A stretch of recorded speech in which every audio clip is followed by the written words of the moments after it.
මුලින්ම කියන්න ඕනේ මේ ජාතික පෙරමුණ ලංකාවේ කර්මාන්තකරුවන් පරිසර සංවිධාන පාරිභෝගික අයිතීන් සුරකීමේ ආයතන සහ පුරවැසියන් එකතු වෙලා ගොඩ නැගුවේ මේ රටේ මිනිස්සුන්ට ගුණාත්මකතාවයෙන් යුක්ත වෙන හොඳ බලශක්ති සැපයුමක් අඩු මිලට ලබා ගන්න තියෙන අයිතිය වගේම ලක්ෂ 2කට ආසන්න ඍජු සහ වක්‍ර රැකියා අවස්ථා නිර්මාණය කරලා තියෙන සූර්ය බල ශක්ති කර්මාන්තයටත් ඊටාම ඍණාත්මකව බලපාන රජයේ නව සූර්ය බල ගාස්තු ක්‍රමයට අපේ විරෝධය අපේ සාමකාමී ප්‍රජාතන්ත්‍රවාදී විරෝධය පළ කරන්නත් ඒ අකුලා ගන්න කියලා මේ රජයෙන් ඊටාම ගෞරවාන්විතව සහ කාරුණිකව ඉල්ලන්න. ඔගොල්ලෝ හැමෝම දන්නවා ලෝකේ වහල මත සවිකරන සුළම් බලාගාර එහෙම නැත්නම් සූර්ය බලාගාර විශේෂයෙන්ම ලංකාව වගේ රටවල රජය මගින් ඊටාම සහන මිලකට පවත්වගෙන යන්න සහාය ලැබෙන ක්ෂේත්‍රයක්.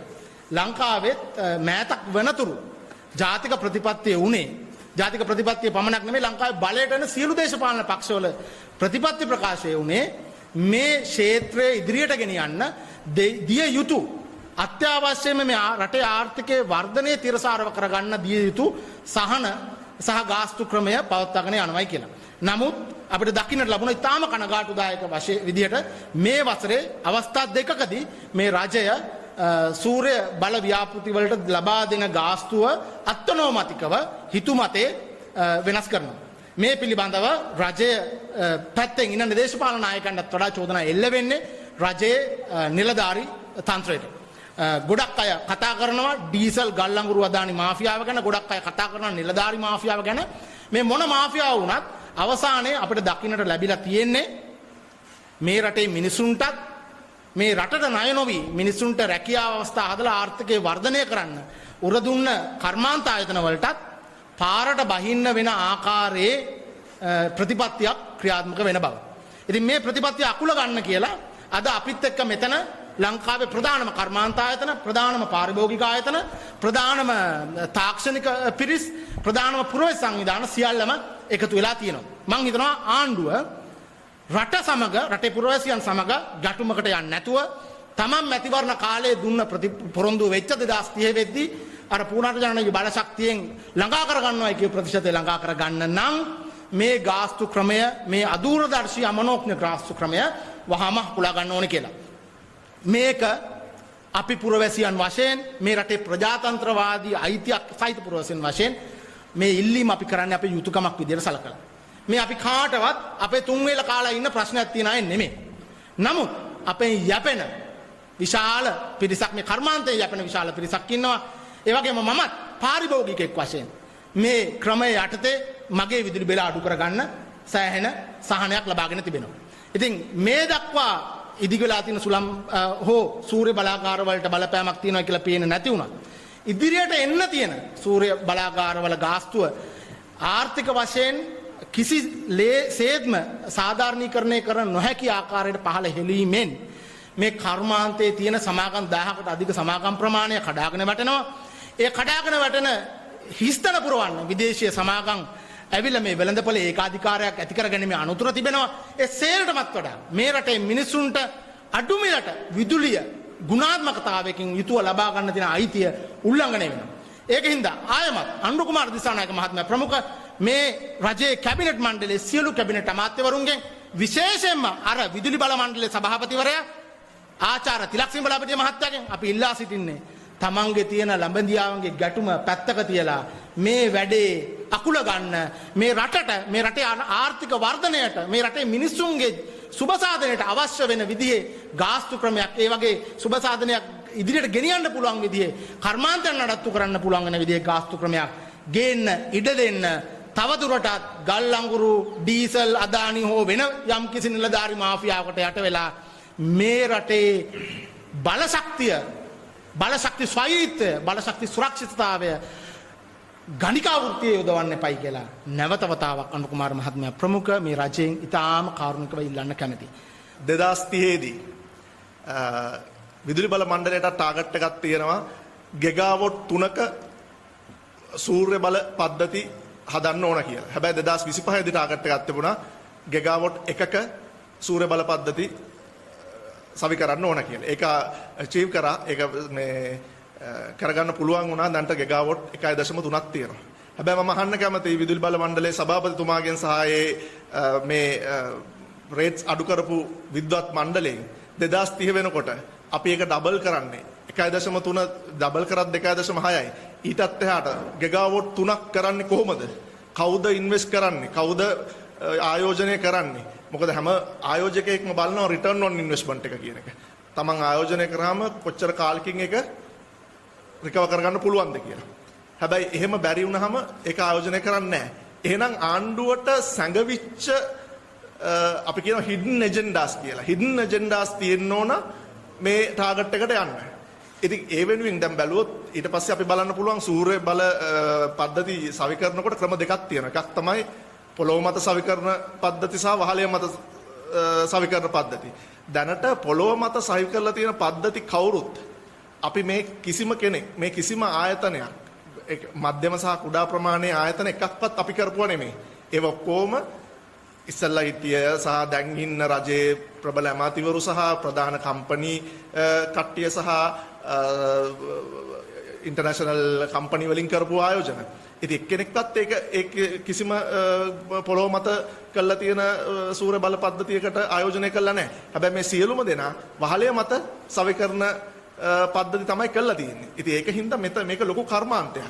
දැන්ට තියෙනවා සුනිත්‍ය බල අධිකාරියේ රෙජිස්ටර් වෙලා කම්පැනි 300 ගාණක් දැන්ට 425ක් කියලා කියනවා. ඒකෙන් අපි බැලුවොත් ඇක්ටිව් කට්ටිය ඉන්නවා 300ක් විතර. ඒ 300 වැඩ කරනවා සේවකයෝ 60000ක් විතර. ඒ 60000න් යැපෙන්න බැලුවොත් ඉන්නවා ලක්ෂ 2කට වඩා වැඩි ප්‍රමාණයක්. මේ මම කියන්නේ මේ කෙලින්ම ඩිරෙක්ට් යැපෙන්න ඊට පස්සේ ඉන්ඩිරෙක්ට් කට්ටිය ඉන්නවා ඊටත් වඩා මේක බැලුවොත් විශාල කර්මාන්තයක්. මේ කර්මාන්තය රැක ගැනීම විශේෂ දෙයක්. මොකද දැන්ට අපි ආයතනයක් විදියට ගත්තොත් අපි මෙගාවොට් 10ක වගේ ප්‍රොජෙක්ට්ස් කරලා තියෙනවා. ඒ 10ට කවුද ආෆ්ටර් සේල්ස් කියන්නේ පසු සේවා ලබා දෙන්නේ? ඒක ලොකු දෙයක්. මොකද ඒ සියලුම දෙනා අපි ගොඩක් කරන්නේ ඉන්ඩස්ට්‍රියල් කමර්ෂල් සයිට්. ඒගොල්ලෝ බැංකු වලින් ලෝන් අරන් කරලා තියෙනවා. ඉතින් අවුරුදු 5ක් ඒ සර්විස් මේන්ටනන්ස් හරියට දුන්නේ නැත්නම් ඒගලන්ට හරියට ඒ මුදල් ලැබෙන්නේ නැහැ. ඒ මුදල් ලැබුණ නැත්නම් ඒගලන්ට ඒ කටයුතු කරගෙන යන්න ඒ වගකීම කවුද බාරගන්නේ? ඒක ජාතික විදුලි බල මණ්ඩලය බාර ගන්නවද? අමාත්‍යාංශය බාර ගන්නවද? වෙන යම් කවුරු හරි ඉන්නවද බාර ගන්න? ඉතින් මේ මිනිසුන් අනාථ කරන්න බෑ. ඉතින් මේ සෝලා අලුත් නව ගාස්තු අනුව කවුරුත් කැමති වෙන්නේ නැහැ. මේ විදියට මුලින්ම තිබුණේ දැන් ගිය අවුරුද්දේ අගෝස්තු 1 වෙනිදා වෙද්දී රුපියල් 37ක් තිබුණා. ඊට පස්සේ ඒක 27ට අඩු කරා. මාස 7යි. දැන් ඒක අඩු කළා රුපියල් 18ට. ඒ කියන්නේ භාගයක් අඩු කළා. හැබැයි අනිත් වියදම් එහෙමයි. ගිය අවුරුද්දේ 2024 ජනවාරි වැට් එක දැම්මා සෝලර් පැනල් වලටයි ඉන්වර්ටර් වලටයි. ඒක තාම අයින් කරේ නැහැ. එහෙමනම් මෙතන රුපියල් 27ට අඩු කරද්දී උනත් තිබුණා වැට් එක අයින් කරන්න. ඒ සහන ලබා දෙන්න. එතකොට තමයි දිරි ගන්නවන්න පුළුවන්. ආයි මම පොළොව මත සවි කරන අපි පුරුදු වෙලා තියෙන ග්‍රවුන්ඩ් මවුන්ටඩ් රූෆ් টොප් සෝලා කියලා. ඉතින් ග්‍රවුන්ඩ් මවුන්ටඩ් එක ගත්තාම අපි කුඩා දූපතක්. අපේ තියෙන්නේ වර්ග කිලෝමීටර් 65610යි. අපිට ඉඩම් ඕන වුණොත් වගා කරන්න කෑම හිඟයක් ඇවිල්ලා වගා කරන්න ඕන වුණොත් අපිට තියෙන්නේ මෙච්චරයි. අපිට අල්ලන්න එහා පැත්තේ රටක් නැහැ. ඒකින්ද මේ අපි ඉඩම් රැක ගන්න ඕන. ලෑන්ඩ් එක රැක ගන්න ඕන. 1 මෙගාවොට් එකකට අක්කර 3ක් යනවා බිම ගහනවා නම් සෝලා. එතකොට මෙගාවොට් 100ක් 200ක් ගත්තොත් අක්කර 300ක් 600ක් වගේ යනවා. ඒ ඉඩ අවුරුදු 20කට අපි සෝලා පැනල් වලින් වහලා තිබුණොත් ඒ බිම කොච්චර නිසරු වෙනවද? දැන් අපි බලුවොත් ඩුබායි වගේ රටවල් වල වගා කරන්න බෑ. හැබැයි ඒගොල්ලෝ පොළොව හදනවා වගා කරන්න පුළුවන් වෙන්නේ. ඇයි ඒ? ඉදිරියේ දෙන ආහාර හිඟයට විසඳුමක් වශයෙන්. ඉතින් අපි මෙච්චර හොඳ පොළොවක් තියාගෙන අපි බලනවා මේ පොළොව වහලා දාලා සෝලා පැනල් ගහලා අපිට පුනර්ජනනීය බලශක්තිය ගන්න පුළුවන්ද කියලා. ඇයි එහෙම කරන්නේ? අපිට ඕන තරම් වහලවල් තියෙනවා ලංකාවේ. ලංකාවේ යන්න සම්පූර්ණ වහලවල් ඉවර නම් කමක් නැහැ. ඒත් අපිට තියෙනවා සුළං බලාගාර හදන්න පුළුවන්. රට වටේම මුහුද තියෙනවා. හොඳ සුළඟක් තියෙනවා. පුනර්ජනනීය බලශක්තිය අපි කතා කරනවා නම්. එතකොට වහලවල් මත ඉවර කළා ඊට පස්සේ පුළුවන් අපිට වින්ඩ් ටර්බයින්ස් බලන්න. ඊටත් පස්සේ අවශ්‍ය වුණොත් අපිට ග්‍රවුන්ඩ් මවුන්ටඩ් බලන්න පුළුවන්. ඒ වගේ අපිට මේ අපේ රටට තියෙන සම්පතක් මේක සූර්ය බල ශක්තිය කියන්නේ. ඉතින් ඒක මේ විදිහට විනාශ කරනකොට මේ විදිහට අත්නෝමතික ලෙස ගණන් අඩු කරලා ඒ කියන්නේ කරන විදිහට නෙමෙයි මේක දැන් අපි ඉතිහාසය බැලුවොත් ඉතිහාසයේ අවුරුදු 10 තුලම ground mounted unit එකකට ගෙවන ගාන rooftop solar unit එකකට ගෙවන ගාන කවදාවත් අභිබවල නැහැ. මේ පාර විතරයි ground mounted එකකට රුපියල් 19කුත් roof mounted එකකට රුපියල් 17ක් 18කුත් මේව කරලා තියෙන. කවදාවත් එහෙම අඩු වෙලා නැහැ. ඉතින් මේ පළවෙනි පාර මේකේ අපි දන්නේ මං කියවර hidden factors මොනවද කියලා. අනිත් විශේෂ කාරණය තමයි අපේ ඉන්ඩස්ට්‍රි එක සෝලා වහලේ මත සවිකරන ආයතනවල ප්‍රධානම දේ තමයි අපි බැලුවොත් වැඩ කරන කට්ටිය 65ක් 70ක් අතර ඉන්නේ අවුරුදු 20ක් 30ක් අතර. මොකද වහලේ මත සාමාන්‍ය වයසක කට්ටියට ගිහිල්ලා වැඩ කරන්න බෑ. ඉතින් ඒකින්ද ගොඩක් තරුණ කට්ටිය තමයි අපිත් එක්ක වැඩ කරන්නේ. ඉතින් ඒ කට්ටිය ඒ අයගේ රැකියාවල් වලට ප්‍රශ්නයක් වුණොත් ඒ කට්ටිය ආයි ත්‍රිවිල් එකක් අරන් පාරට යන්නද?